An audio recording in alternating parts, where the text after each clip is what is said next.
sports and the conversations you want to hear from your favorite icons and athletes. I'm Paulo Del Rosario. In tonight's game plan, we'll talk about Kiefer Ravena and the possible next chapter of his professional basketball career. We'll also break down the upcoming Eastern Conference series between Giannis and the Bucks versus the Brooklyn Nets and their Big Three. And we'll look at Meralco's training bubble in Ilocos Norte with Raymond, Almazan, and Belo.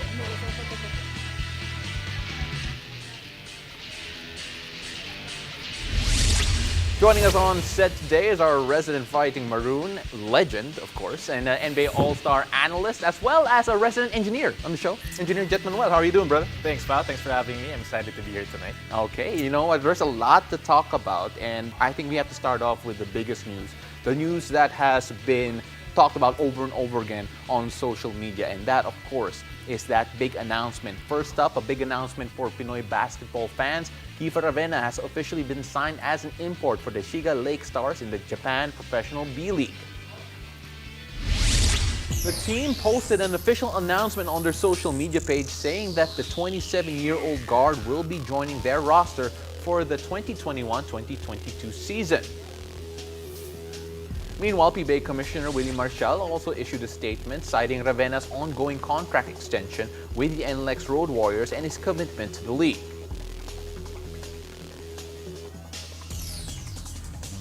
Now, as we await further developments on the story, we'll talk about the Phenom's game and what he brings to the international stage with another player who is very familiar with Kiefer on the court. Now, joining us tonight is reigning PBA Outstanding Rookie from the Meralco Bolts, Aaron Black. Aaron, welcome back to the game. Hey, how are you guys? We're good, nice to we're be good. Here again. You know, Aaron, I was racking in my head whether or not I would prefer you or Jet here to be on set with me. Unfortunately, it was not my choice. Jet ended up here. You got the better choice. Let's just say you got the better choice. I don't know about that, but look, the both of you are sort of familiar with Kiefer. Jet, you did play with him. Aaron, you watched him growing up, especially when he was playing for Ateneo.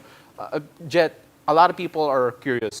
Why do teams overseas want a Kiefer Ravena on their team? No, it's not just overseas. I mean, of course, he's the best player, or one of the best players that we've got over here in the Philippines. And I think it just plays to the fact that he can play against international competition at an elite level. I played with him before. I've been teammates with him in, I think, 2 or 3 stints abroad when we represented the country. And, you know, he has that type of game that he's a scoring point guard, but he knows how to change things up to be a point guard. Yeah. And to be able to adjust internationally, to play with pros that, you know, just met for the first time, the way he thinks the game. I think, the whole package he's got to play international basketball. Aaron, you agree there? What do you feel is his greatest attributes in terms of bringing something to the international game?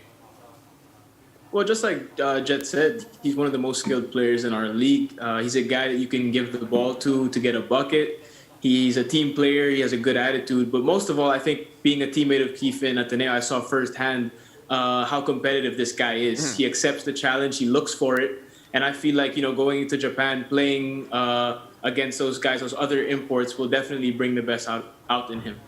Of course, we still don't know or how this story will progress. It's still a developing story. And you mentioned it a while ago, Aaron, his competitive fire. It's like a lot of people might say maybe that Mamba mentality in him. What do you think is part of his, his competitive gene that really pushes him forward? Well, I know he's a big Kobe fan. And if you're a big Kobe fan, then you watch Kobe. Like me, I watched Kobe growing up, and I saw that. I saw the way he reacted to challenges, and I feel like Keith is the exact same way. He's a guy who, he has an opportunity to go overseas to represent our country, to battle against overseas competition, and I'm pretty sure he's excited for it. I mean, Aaron, if I can ask you, the way you see him as a player, what do you think he's going to adjust when he plays internationally compared to when he plays here in the Philippines? Well, I mean, first of all, the guys over there are a lot bigger. They're a lot stronger. I'm sure, if I'm not mistaken, you have guys like Alan Durham playing over there. You have other imports from all over the world who play over there. And it's not only like in the PBA, you only have one import per team. I think some of them have 3. So, he's going to have to adjust to that. He's going to have to adjust to the fact that he's going to have new teammates. He's going to be in an environment where he might not be the only go-to guy. Yeah. So playing off the ball, which knowing Kiefer, he's the type of guy who can adjust quickly, and I feel like he'll be able to do that. So one of the potential, I guess, matchups that we're going to see as a result of this move from Kiefer is that we might see a Kiefer versus 30 showdown, which I don't think people are ready for. I think it might be war. And, again, without really having any information on how these teams will use these brothers in general, first of all, do you think that they're going to go ahead at each other one-on-one? And who do you think would get the better over the other, Jet? See, you're throwing the juicy questions at me. Of course. I'm nice to Aaron first. I mean, you got to go to you first. Okay, Faith. Me first, then, I'm going to have to go with Kiefer. Really? Yeah, okay. It's just me. He's the older brother. He has that advantage. Because he's the older brother, that's why. Yeah, that's one of the reasons. Right. But other than that, I think he's more skilled. One-on-one basketball is totally opposite. I mean, they've had probably a couple of bleeding, crying one-on-ones in their backyard before. But I think 5-on-5 competitive basketball, professional basketball is a lot different. But it's a possibility. You mentioned it's a possibility I'm really excited for. Aaron, your pick. It's tough because 30's been there for a year. So, he's adjusted already to the game over there. That's going to be tough for me. Since Jet went with Keith, I'm going to have to go with 30. Good one. Who dunks on who first? Let's keep it fair. Aaron, who dunks on who first? 30's the better dunker. I don't know about dunking. Yeah, Kiefer's a mean guy at the rim, man. And have you seen Kiefer's body right now? He's fit. He's fit. He's gonna dunk on someone there for sure. He's in playing shape. Who do you think? I'm gonna ask Aaron. Aaron, who do you think's gonna dunk? I don't know who's going to dunk on who, but I'm excited to see both those guys play, not just against each other, but to play against the competition over there to represent our country. That's going to be a lot of fun. Yeah, looking at what it could be, it's always exciting. And again, there's still a lot that could go on with regards to this particular story. Still developing. We're still learning more as the days go on. But then what does this say about the talent that we have here in the Philippines, knowing that the biggest names that here in the Philippines are attracting attention from overseas, Jet? I mean, it's a great thing. We've always wanted that. We've always deemed our basketball or a type of basketball as, one of the best we have to offer to the game. It's different from maybe Europe, from the US. We have some things from there, but there's always that notion of the Philippine brand of basketball, and I think it's a great thing to see players from the Philippines, born and raised, to actually bring that brand and introduce it to the world. Well, like everyone in the Philippine basketball scene, we are excited to see what will come up from this particular episode. But for now, when we return, we'll break down the upcoming Eastern Conference series between Giannis and the Bucks versus Brooklyn Nets and their Big Three. Keep it here. You're watching the game.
Welcome back to the game. I'm Paulo de Rosario. So with me is the newly engaged engineer, Jet Manuel.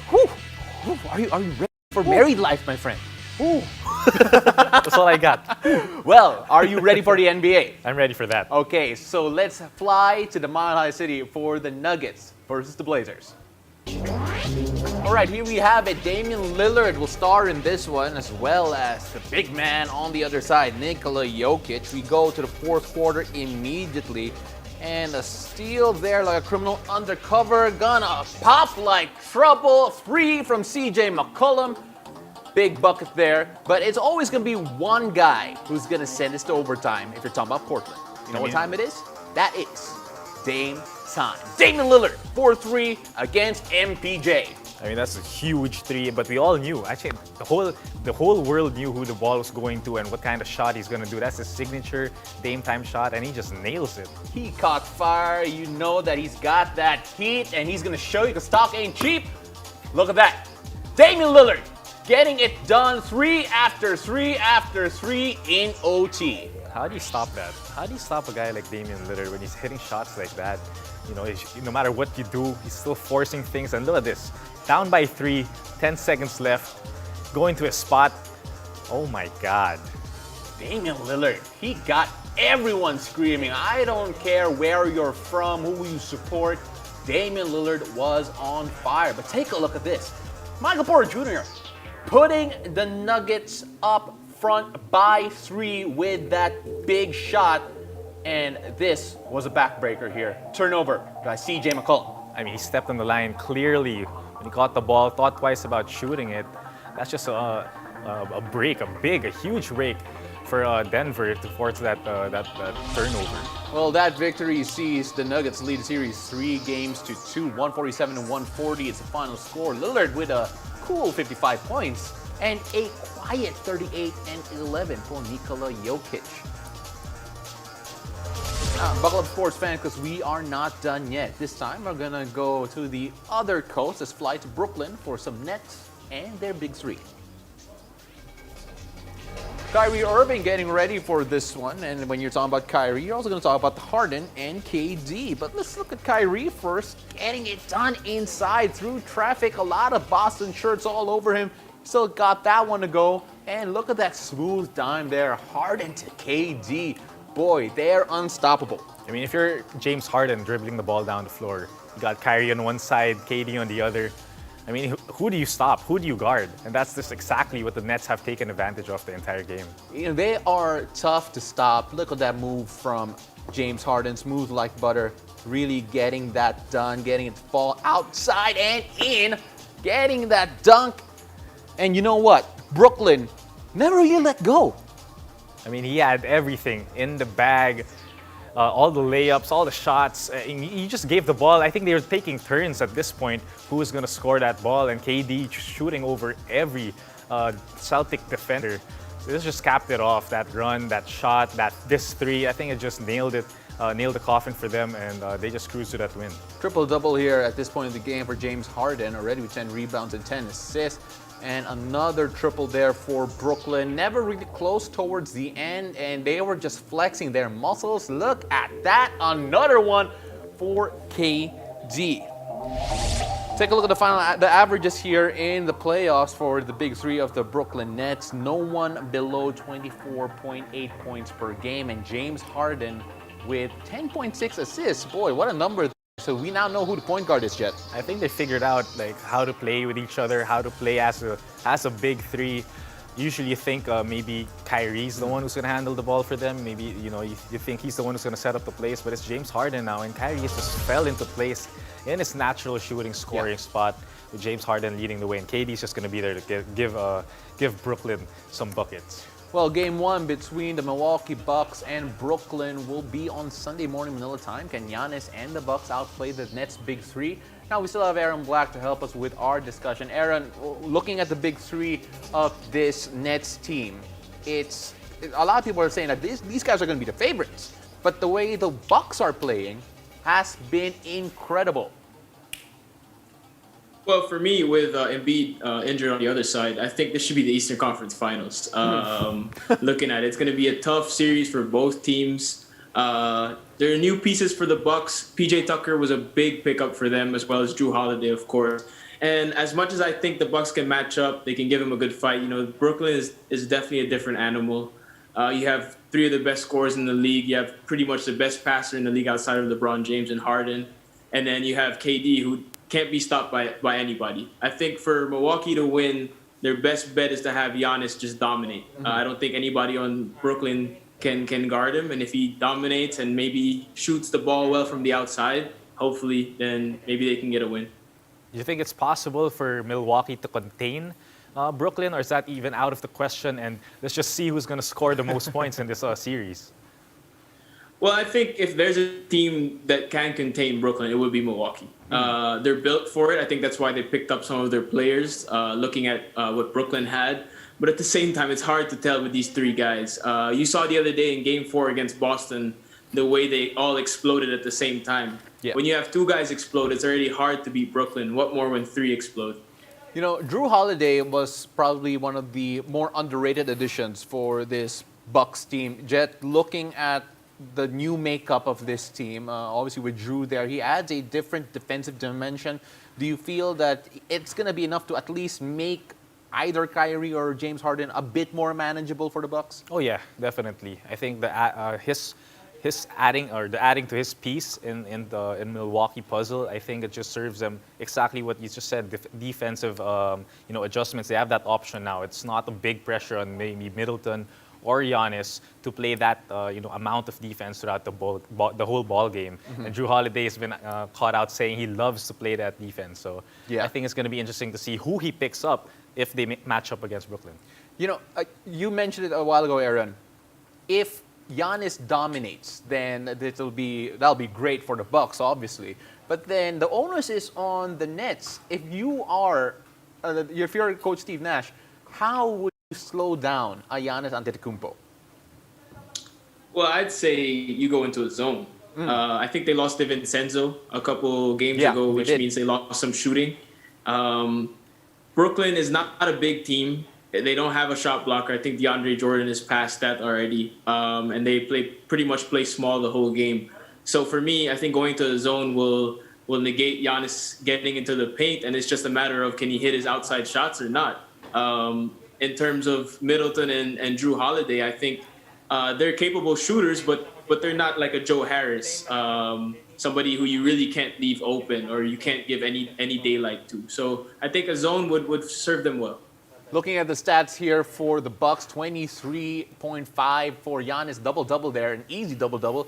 And, he runs the floor like he's a guard and at his size, so that's crazy. Then you have Chris Middleton doing very well also. But then Drew Holiday, again, I can't not look at his contributions and say that maybe he may be the difference maker between the Bucks teams now against the Bucks teams of old. Those old Bucks teams that are, I guess, perennial underachievers in the playoffs. Jet, when you look at this team right now, apart from Drew Holiday, Chris Middleton, I think, unlocked, do you feel that maybe mentioned Eastern Conference Finals, maybe this should have been it.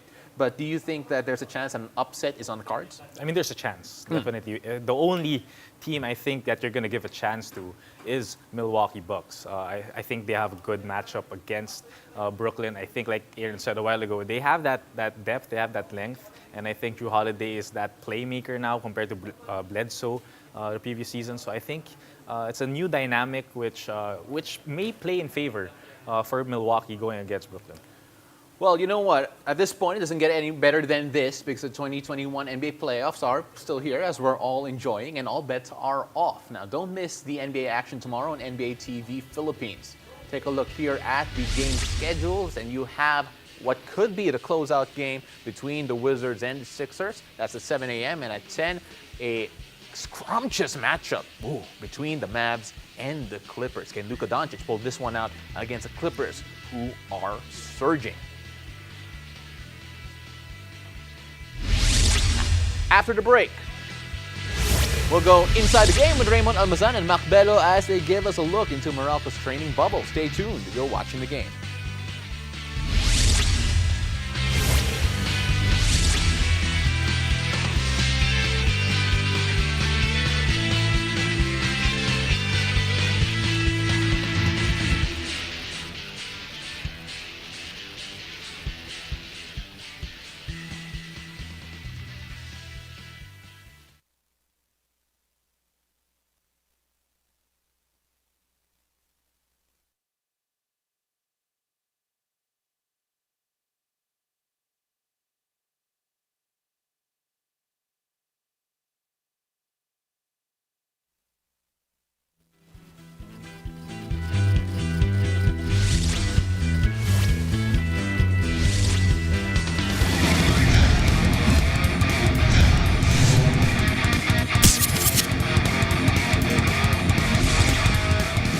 We are with Belo and Raymond Almazan of the Meralco Bolts. Raymond, Mac, thank you so much for joining us. Kamusta kayo dyan? Let's start with Raymond.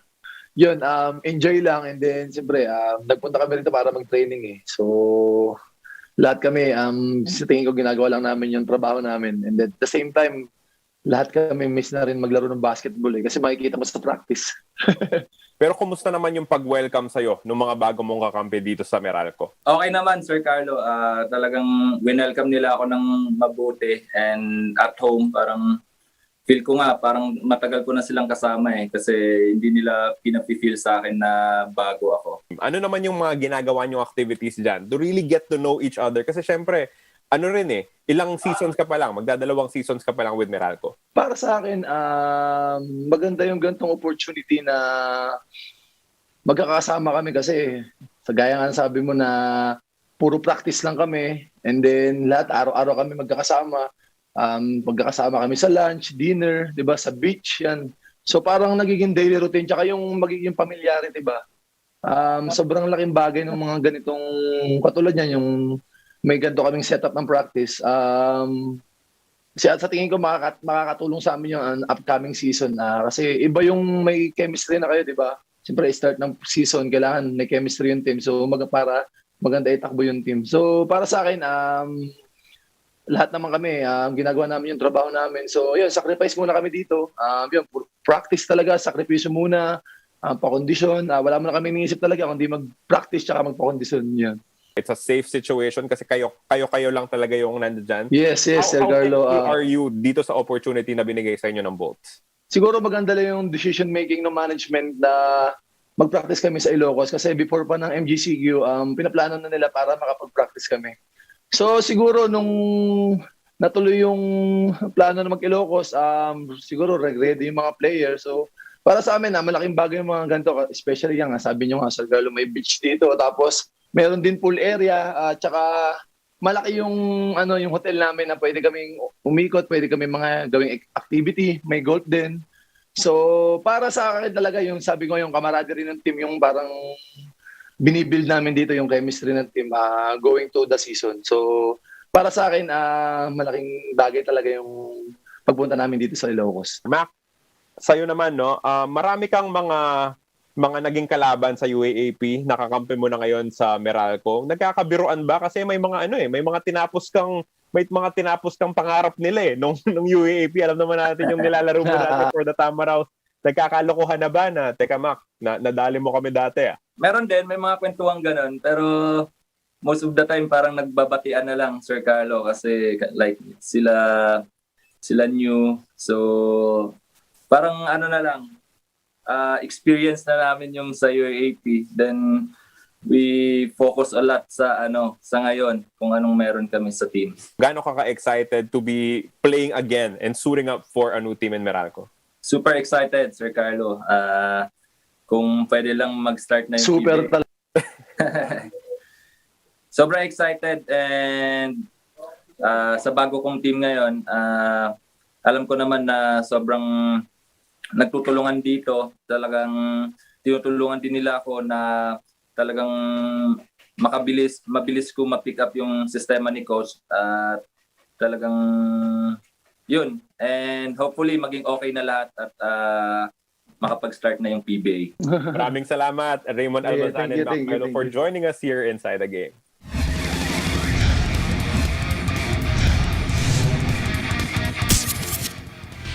That was Inside the Game with Meralco's Mac Belo and Raymond Almazan, recorded during the Bolts training bubble in Lawag, Ilocos Norte. Now still with us to help us paint a picture on what really happened inside that Meralco Bolts training bubble is our outstanding rookie, Aaron Black, and of course, Jet Manuel still here as well.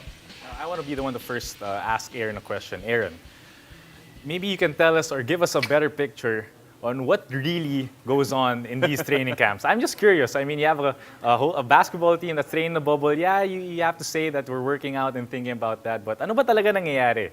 Ano bang ginagawa niyo sa beach? Ano bang ginagawa niyo sa swimming pool? Paint us a picture on how you guys bonded over in the bubble. Well, I'll give you an idea of our day. We basically start the day around 8:39. We wake up, have breakfast in our rooms. We leave for practice at 10.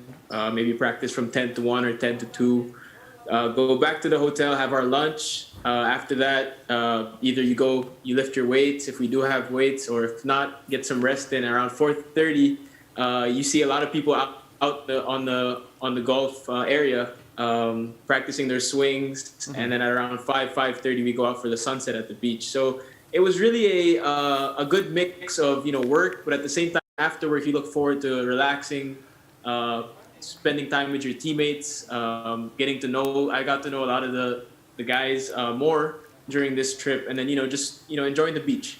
Sunsets at the beach. How are you gonna say it? All right. Grabe, Yeah. pang-K-drama yun eh. Oo, I mean, like, it's... That's the key takeaway for me too. Oh, like that was the sweetest thing I've ever heard in the show, coming from a PBA player. But Aaron, looking at how close this experience made the team, do you feel that this would give you an edge going forward? Because it's not just practice for you guys; it was a lot more than that.